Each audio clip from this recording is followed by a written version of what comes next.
Welcome to this Tuesday topic today. Today we're going to talk about behavior gaps.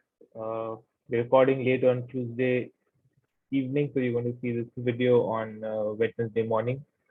Let's get on to the business at hand. We are going to look at the factor returns of last week. We're going to look at the sector returns. What is our factor? In fact, that's one of the reasons why this got a little delayed.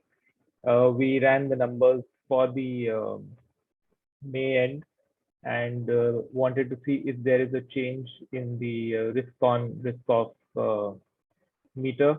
We'll see that during the course of the video, and the topic, of course, for the day, which is behavior gap.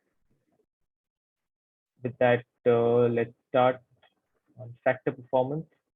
So this week it's actually this is the week ending May 27th, where the market recovered a bit, but otherwise small caps were down, values taken a bit of a reversal, and markets getting a little defensive in terms of seeing low volatility is being okay. Quality is doing okay. On a monthly basis, we're still seeing low volatility, markets and quality taking the least hit with and momentum and small caps taking the maximum hit. And year to date, it's still quality that's down the least. Value has gone into the negative, and small caps again are the most hit. In terms of trend, also, no factor is in an uptrend. So overall, we remain pretty weak in terms of the trend. Let's look at the factors now. Let's look at the sectors now. And the banks have been pretty strong in the last couple of weeks, and so has auto, as we've been indicating in terms of our sector ranks. Also, auto is doing quite well, and banks are moving up. Metal and energy are giving up some of their gains. Metal gave up a lot last week. Energy gave up a little bit. IT was somewhat, taking a rest. FMCG is doing okay.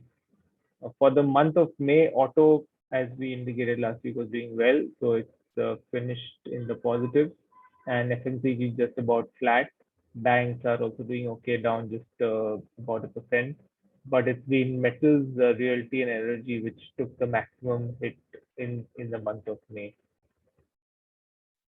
Year to date, energy is still positive, but has given up a lot of the gains. If you remember, it was up almost 25, 26%. It's down to almost 12%, 30%. Auto is inched into the positive.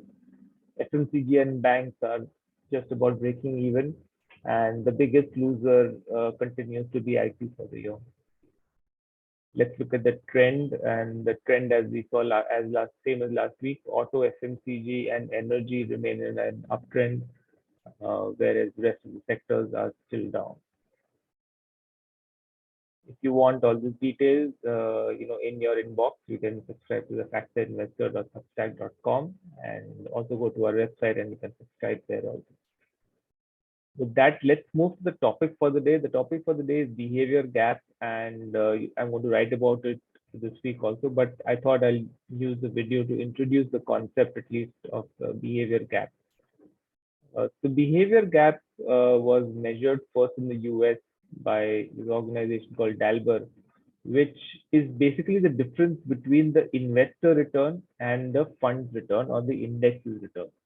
And there is a difference in these two returns because of the timing calls that investors take sometimes in terms of entering and exiting a fund. So that there comes about differences. The index has made, say, 10%, and investor may end up making more or less than the index. If they've timed it correctly, they'll make more. If they've timed it, not so well, they end up making less than the index. And as you might have guessed, over time, the investor has not timed the funds and index so well, so they've almost lost about 4% on average.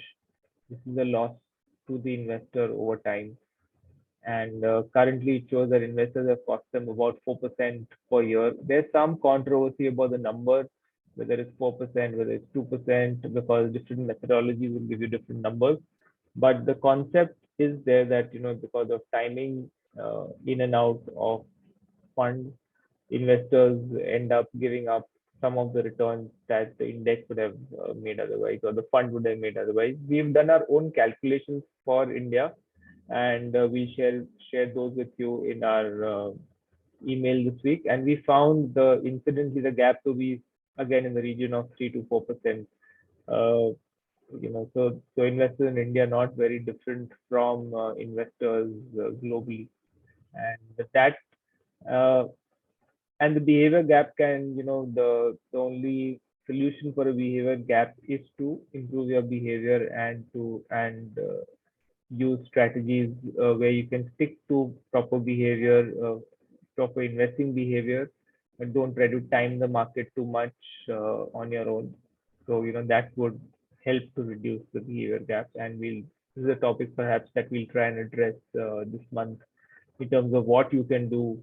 Why does this gap appear and we'll talk about that in more detail as we go along. With that, let's turn to the factor all weather. And for the month of June also, uh, it remains in a completely risk of zone. So we are in gold again for the month of June. As you know, we update this on a monthly basis. The next update that you'll be seeing is only in July. But for the month of now, it's been 2 months in a row that we are in a risk off environment. And we did see some bit of rally in the last week or 10 days, and we thought, maybe there might be change in one of the factors may come back into an uptrend, but that's not happened. So we still remain in a completely risk of mode on a tactical basis. That means more on a market timing basis. So with that, we come to our end of today's talk. Nothing in this video or blog should be considered investment advice. It's purely for educational purposes only. Please consult an investment advisor before investing. And you can follow me on Twitter at Anish Teli at QEDCap. And you can visit our website to get more information on www.qedcap.com. Thank you so much. See you next week.